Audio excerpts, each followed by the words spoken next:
Hello everyone and welcome back to Techmine Guru. I'm your coach Supratim. Today is a very special session. We are diving into lecture 16 and we are tackling some advanced arrays. Now a lot of students get intimidated when they see these problems on LeetCode. They think they need to memorize complex code. But today I want to change that mindset. We aren't just going to write code today. We are going to discover some patterns. We are going to move from brute force to optimized logic. So what is on the agenda today? We have three classic heavy hitter problems to solve today. First, merge intervals. Here we will look at how to handle overlapping timelines using sorting. Second, first missing natural number. So this is a tricky one where we will learn to search without any extra space using indices as a hash map, right? And third, next permutation. Here we will figure out how to rearrange sequences lexicographically. Let's get right into it. Let's start with the problem number 1, merge interval. Imagine you have a list of time intervals and your job is to merge them if they overlap. For example, look at the slide. If you have an interval from 2,6 and 3,7. So for visualization, I have created a Venn diagram where 2 to 6 has been marked like this and 3 to 7 has been marked with this, right? So what is the overlapping time interval? Overlapping time interval will be 2 to 7, right? Because 3 is inside the first interval, so this will overlap and they merge into one big interval of 2 to 7. Think of this like real life activities, like how Google Calendar overlaps meetings, or if you want to do a server maintenance. Now let's see three scenarios. Suppose 2 and 8 are given, 4 and 6 are given. So 2 and 8 will be like this and 4 and 6 will be this much, right? So this 4 and 6 is coming into the larger interval. So our merge interval will be 2,8. Similarly, one more example, 2,6 and 6,8.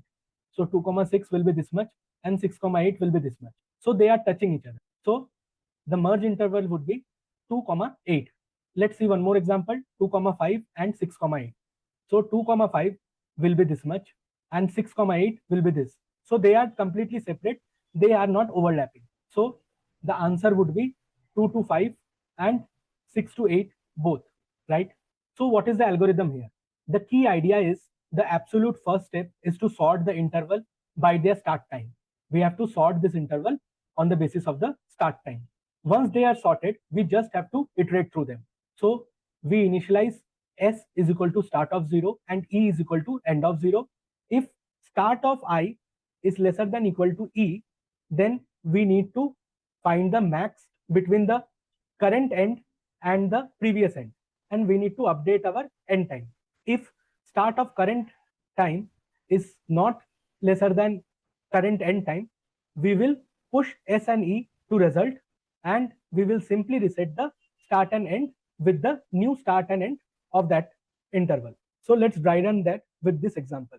0, 2, 1, 4, 5, 6, 6, 8, 7, 10, 8, 9 and 12, 14. So initially in our s, it will be 0 and e will be 2, right? Now our index will start from here. We will check whether 1 is lesser than equal to 2 or not. Yes, it is. So our new end will be max of the previous end, which was 2, and the current end, which is 4. So our new end will be 4. Similarly, we will move to the second index, which will be 5. We will check whether 5 is lesser than equal to current end or not, which was updated earlier, which was 4. So since this condition will not pass, we will push s and e to result. So what is there in the result? 0, 4, right? And we will reset s and e. So what will be our new s? It will be 5, right? This one. And what will be our new e? It will be 6, this one. Now we will again move to this index. We will check whether 6 is lesser than equal to 6 or not. It will say yes. We again update e from the max of the previous end and the current end. The current end says that e should be 8, right? Now we again move into the array, which is 7. So we will check whether 7 is lesser than 8 or not, which will say yes. So again end time will update, right? Because previous end time was 8 and now the current index end time is 10. So this end time will update to 10. Now we will again move into the next index, which is 8. We will check whether 8 is lesser than equal to end or not, which is 10. We will again update the previous end with the current end. So this was our previous end and this is our current end. So now current end will be 9, right? So we will check 9 is lesser than our previous end or not. So this will fail, and we will push the result. So what is the result? While pushing, we have to update our start and end with the current start and end, which will be 5, 10. So 5, 10 will be updated. Now we will again move to 12. We will check if 12 is lesser than equal to our end 10 or not. We will see the answer is no. So we will again push the start and end index in the result, and simply we will reset S from 5 to 12 and end from 10 to 14, right? So this is how we will get our result, which will give us the merge intervals between this time. So if we start for the code, so first we have to sort intervals by start time, whose complexity will be O of n log n, right? Now we will start a loop from for I is equal to 1 to n minus 1, and we will simply check if the current start is lesser than equal to the end or not. If it is, then we have to find the max between previous end and the current end, and we will update our end. And if this condition doesn't hold true, we will simply print it or push it into the answer array, and we will update our start and end index.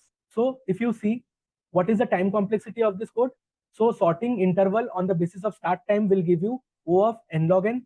Since this is one for loop starting from I is equal to 1 to n minus 1, this will give us time complexity as O of n, right? So our total time complexity will be O of n log n plus O of n. So O of n log n will be our final time complexity. And since we are not taking any extra space, so the space complexity is O of 1 only. So this is a LeetCode problem. The link I have mentioned in the description as well. Now let's move on to the second problem of our day today. Find the first missing natural number. So the problem statement is, you have to find the first missing natural number in an unsorted array. So for example, if 3, minus 2, 1, 7 and 2 are given, so what is the first missing natural number here? 1 is one of the natural number we are getting, 2 we are getting, 3 we are getting, but there is no 4. So the first missing will be 4. Similarly, if this is the unsorted array given 4, 1, 3, 2, what is the first missing natural number? It will be 5, right? Because 5 is not present in the array. So if you have closely looked the problem statement and understood, you can find these insights. So the answer will be always between 1 and n plus 1, right? Because the natural number will start from 1, and if the number is not present in that array, that means n plus 1 will be our missing natural number. So if 1 to n are present in the array, the answer will be n plus 1 only. Else, if answer is not present from 1 to n, then answer will be present in the first missing natural number, which is between 1 to n. So let's think of a brute force. So for the brute force, you have to run a loop from I is equal to 1 to n for iterating over a natural number, right? And then inside that for loop, you have to again run a loop inside the array, right? For checking whether that particular natural element is present in the array or not. So it will be O of n square. But we can do that with O of n and without using extra space as well. So let's see how we can use this array only as a hash map. So the key idea would be, you have to use indices as your checklist. So if you see any value x, go to its index, which is x minus 1, and mark it as negative. So let's understand that step by step. So first, we have to think, what if there are negative numbers in the array? So for that, you can simply think, since your answer will be between 1 to n plus 1, we can mark all the negative numbers by n plus 2, because n plus 2 cannot be our answer at any cost, right? So if you have given this array 3, minus 2, 1 and 7, that will be 3, 6, 1, 7, because the array length is 4 here. So we will simply replace minus 2 with n plus 2, which is 6. So this is the code for the same. So we simply ran a loop from for I is equal to 0 to n minus 1. We check whether the number is lesser than equal to 0 or not, because that will not be a natural number. Natural number will always start from 1, right? So if the number is lesser than equal to 0, then we will simply update the number to n plus 2, right? Now, after this, we will move to our second step. Suppose input 3167 is given. Now, we will iterate the array. We will go to 3. Now, we will go to index 2, right? Because we have to mark that index value as negative. So, if you read 3, you will go to index 3 minus 1, which will be 2, right? And you will mark that at negative. So you will simply mark this 6 as minus 6. Now the next element you will iterate will be 1, right? So you will go to index 0 and you will mark it as negative. So index 0 is this one, 3 will become minus 3, right? Then you will again check minus 6. But minus 6 is not a positive number, right? We have to ignore the negative sign and we have to take the absolute value of that position. Also, when you take the absolute value, you will see that 6 and 7 index will not be there, right? So for that, we have used one boundary condition where we are checking that the value should be greater than 1 and lesser than the length of the array. Since 6 will not be lesser than 4, so this if condition will not work for 6 and 7. So after this, in the last step, we simply have to iterate through the new array again, which will be minus 3, 1, minus 6 and 7. And we will check which element is positive, because that will only tell us that which is the next natural number which is missing from the array. So we will get 1 as positive. So the answer would be I plus 1, which will be 2. So if you see in this array, what is first missing natural number? 1 is there. After that, 2 is not there. 3 is there. 6 is there. 7 is there. So the first missing will be 2. So this is the logic behind that. So again, we are coming to this part of the code where this is like the second step of our code, where we are iterating a for loop from for I is equal to 0 to n minus 1. We can already mark the number as negative. That's why we are taking the absolute value of that. Then we are checking that boundary condition, whether that value is in between the range of the array or not. Then we are trying to calculate the index from that value, which will be x minus 1. Now we will go into the value of that index and we will check whether that value is greater than 0 or not. So this condition has been written so that if any number has already marked any number as negative, that number doesn't become positive. So that's why we have checked that if a of index is greater than 0, then only mark it to negative. And at last, when we will do all these things, we will again iterate our array from for I is equal to 0 to n minus 1, and we will check the first element which is coming as positive. So whichever index it will come at positive, we will simply return I plus 1. And this is like handling one extra condition. What if all the elements are negative by default? At that time, n plus 1 will be our result.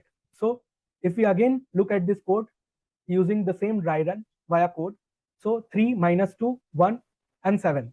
Since minus 2 is negative, so this block will mark it, will update it from minus 2 to 6, right? We are again iterating the array from the starting. We are taking the absolute value.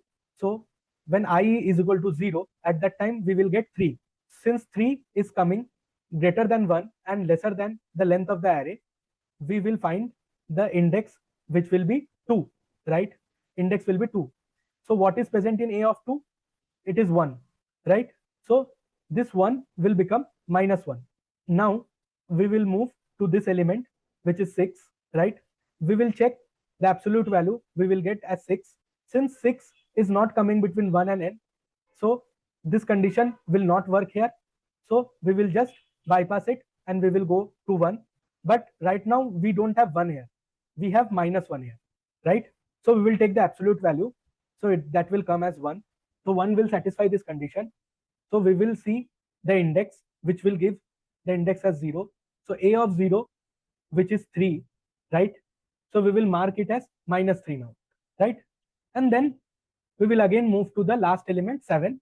Since 7 will not satisfy this condition, so we will bypass this. After this, we will again run into this array, which will be -3, 6, -1, and 7. We will see that we will get the first positive number as 6, which will be on index 1. That means I plus 1, which will be our result. So the I plus 1 will be 2.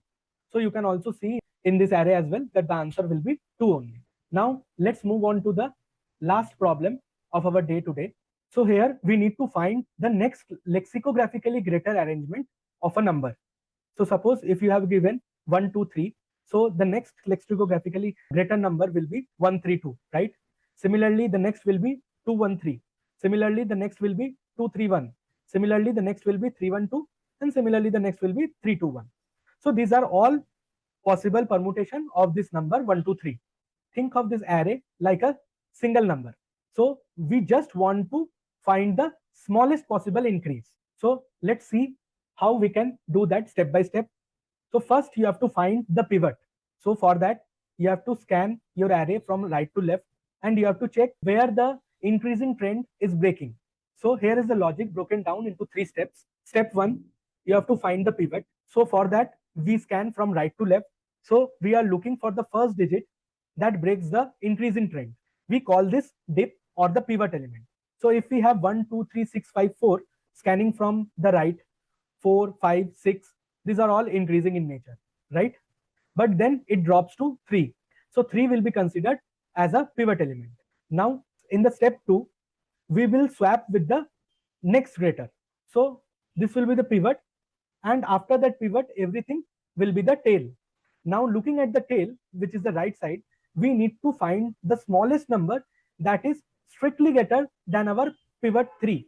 In our example 654, the next greater of 3 is 4, right? So we will simply swap both of this. So it will become 1, 2, 4, 6, 5, 3. Now in the step 3, you just have to reverse the tail so that the remaining digits becomes as much small as possible. So our final array will become 1, 2, 4, 3, 5, 6, because after swapping it was 1, 2, 4, 6, 5, 3, and now it had become 1, 2, 4, 3, 5, 6. So let's understand that step by step with the code as well.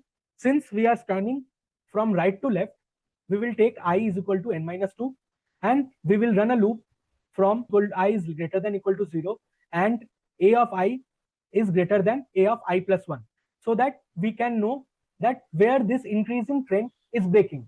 So our a of I will be this. 5 is greater than 4, right? So since 5 is greater than 4, I will be minus minus, right? So I will come here. Now it will check 6 is greater than 5 or not. It will again say yes, and I will be minus minus. Now we will come to this 3. Now it will check whether 3 is greater than 6 or not. So this while loop will break here. So in the pivot, what will be there? 3, right? So we will mark I as 3. Now in the step 2, we will check if we are still inside the array or not. So for that, this is the condition. If I is greater than 0, then we will check the next greater, because we have to swap that pivot element with that next greater element. So for this, we have set j is equal to n minus 1, which will be 4, right? So here we will run a loop where we will check if a of j is lesser than equal to a of I or not. So this loop will fail here only, because a of j will be 4 and a of I has the pivot element which is 3, right? Since 4 is not lesser than equal to 3, so this while condition will not work, and we will simply swap both of them. And now whatever is the remaining element, since we already have the pivot index and pivot element, so a of I plus 1 means the number starting after the pivot element till the end, we have to simply reverse so that we get the next greater. So this is O of n. This one also will give us O of n complexity. And finally, reversing our array from start index to end index will again give us O of n as time complexity. So what will be our total time complexity? O of n plus O of n plus O of n, which again comes at O of n only. And since we are not taking any extra space, so our space complexity will be O of 1. So this is also a LeetCode problem. The link I have mentioned in the description as well. So let's summarize what we have learned today. So look at the table. For solving the problem of merge intervals, we simply sorted the array using the start time, and we did a linear scanning, which brought our time complexity to O of n log n. After that, we learned about finding the first missing natural number, where we used index marking using the same array. We have optimized that code from O of n square to O of n by simply marking the indices with -1. And finally, we checked for the next permutation, which we again solved in a single pass by following three-step process.